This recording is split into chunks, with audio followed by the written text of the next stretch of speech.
welcome to DC Daily. I am Amy Dallin, and joining me today via the magic of the internet are Whitney Moore and Sam Levine. Hey! Hey, Amy!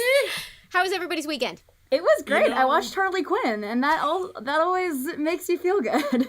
Today we are talking about a surprisingly lovely episode of Harley Quinn called Thawing Hearts. It was such a sweet episode. So dang tender. Yeah. But before we delve into our burning hearts, here's what's coming up this week on DC Daily.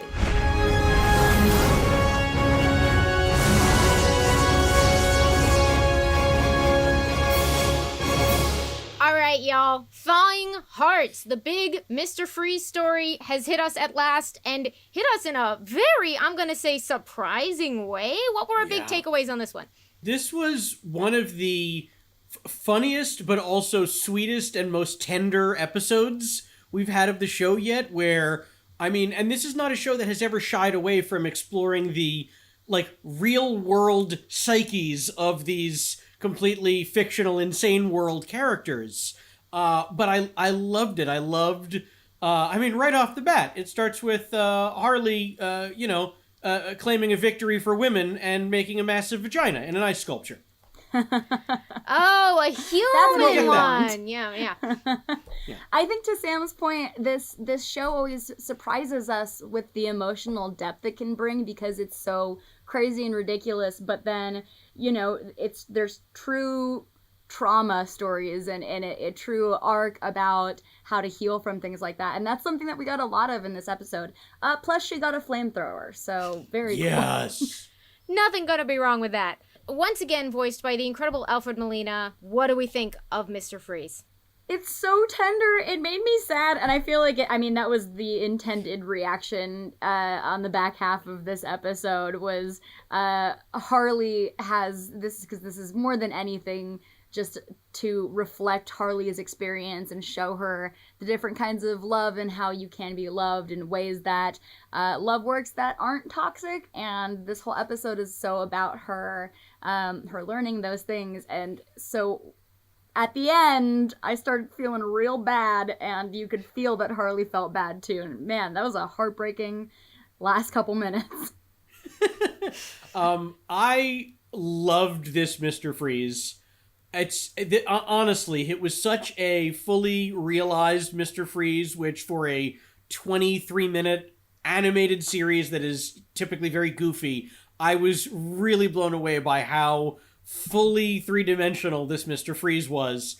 It's tough, though, because anytime you see Mr. Freeze in any medium, you compare it to what's considered the gold standard of Mr. Freeze, which, as we all know, is Arnold Schwarzenegger. True. Oh, my video cut out. Are you guys... It sounds like you're cheering. It sounds like you're nodding and applauding in firm agreement.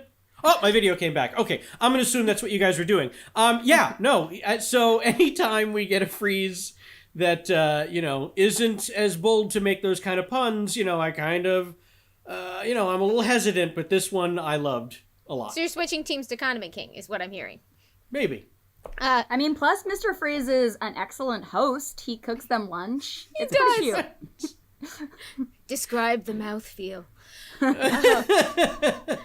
It was such a great sequence, especially because there is a lot of, and this was just, sometimes this show really has my number, and I'm always amazed by it, where when they were setting up the creepier dimensions of Mr. Freeze. I mean, you get the experimentation is not a great thing, and then you get into that lunch scene. By the time they had pulled off the big reveal, I think my favorite line in the entire episode was when Harley was like, well, if you had seen him feed her soup, you would have been just as worried. Because I was like, oh, I would do that. Yeah. That would, That was weird. I mean, look, all I'm saying is if you feed her soup, that soup's gonna have to leave her at some point, and I don't want to get into what Mr. Freeze has to do with that ice block woman.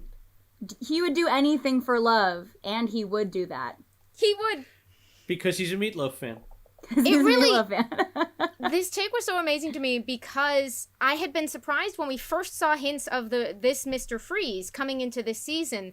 I was sort of surprised when it wasn't a more overtly in-your-face comedic take, because the show has excelled at doing that. Like Bane and Scarecrow, within seconds of meeting them, you understand exactly the high concept thing that's going on with them. And I was like, that's weird. This Mr. Freeze, he's great, but he just seems like Mr. Freeze. And it turns out it's because they were keeping this extraordinary story in pocket so that they could both honor this madcap world of Harley Quinn and deliver, I don't know, y'all, the perfect sequel to Heart of Ice? I couldn't agree with you more. It really was an amazing sequel to that story. Amazing. Well, and while we're talking about Heart of Ice, we also have to talk about Nora, Rachel Dratch. She's so good, and she's so good. lovable. And I want her to live. Do you think she'll get her small business back? I don't know. I hope so. But here's my question. Since this show is obviously not shy about dispatching very famous, well-known bad guys. We've already lost the Penguin. There goes Mr. Freeze. I'm sure I'm forgetting other people. Scarecrow. So, I mean, if this show, assuming it runs forever as it should... May it run 1,000 years. I assume we're going to start seeing some really obscure bad guys. Even more obscure than, who was last week? Was it Mr. Trap? Mr. Trap! Yeah. Mr. Trap. Also, Calendar Man in the first episode. Where are they going to go? I don't know, but I love it. Let's talk wedding planning. Yay! Oh no. Condiment King! Whitney, are you having any flashbacks? Is this Honestly, what it was like? I think that this is real for every bride and husband and person to be, is you have to find your ideal location and then your nemesis shows up and you have to compete with them to see which the venue coordinator likes more. I certainly had to do that. Wow. Okay, but y'all, Kite Man has a nemesis and now Ivy shares this nemesis. Condiment King has come to Harley Quinn. What do we think of him? I cannot tell you how much I love that we have Condiment King as a real character on this show. He's an absolute doofus. He also somehow is getting married, so it really does prove there's someone for everyone, I guess. And I love that was a thing, and also good on Ivy for making her groom-to-be's nemesis her nemesis. That's true love. That's loyalty. That's loyalty, yeah. Yeah. I love Tartar for now. All of his puns. I relish those puns. Oh, so good. So we get some amazing extra voice performances from two folks that we're seeing elsewhere in the episode. Condiment King is yet another starring turn from Alan Tudyk. Oh, yes. There's nothing he can't do. Literally nothing, I think. Nothing. And our venue manager is pulling double duty, Alfred Molina. I loved him. He was great. Also, hey, while we're talking about voice acting, I want to give a shout out to Matt Oberg, who is the voice of Kite Man, who we all adore. And I feel bad because I'm realizing, I feel like last week I talked about him and only referred to him as Kite Man. And of course, there is a human man behind Kite Man, and it's Matt Dude, Oberg. that's the thing about some character actors is they just become their characters so completely. And so our apologies, because we've been talking a lot of smack about Kite Man. Not all of us. Some of us have been on Team Kite Man since day one. It's been a journey. Day one, Kite Man. That was the wrong day to love Kite Man, but we can both agree that he's being real cute these days. Okay, so which couple do you want to see more of? Victor and Nora somehow? Or maybe King Shark and Tabitha and or Leslie? Very interested in that love triangle. I want to see King Shark and Leslie and Tabitha. I too want to see King Shark and Tabitha.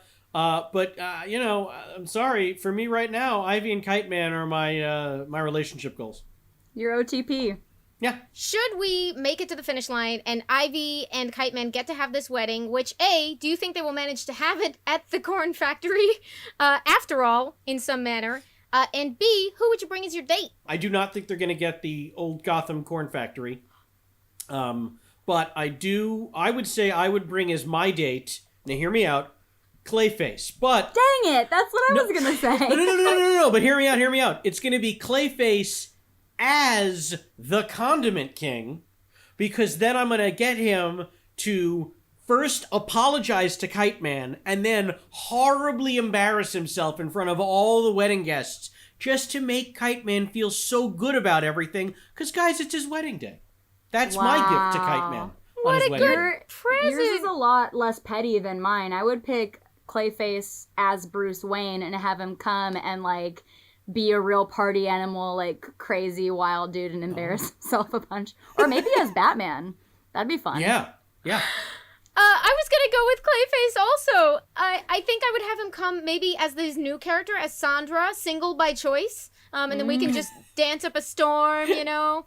But I do think that Clayface would probably really enjoy getting 3 separate wedding invites, and he'd probably attempt to go with all of us and just juggle us like an 80s sitcom. Oh, Where's you're that absolutely spin-off right. episode? You're absolutely right, and if they don't write that episode, Amy, it's a Shonda. Oh, I'm sorry, I said that. It's a Shonda Rhimes. It's a whole other thing. Never mind. That does it for our recap of one of the sweetest episodes of Harley Quinn yet. Don't forget you can watch all of these episodes right now on DC Universe. As for us, we'll see you next time. Bye! Bye-bye.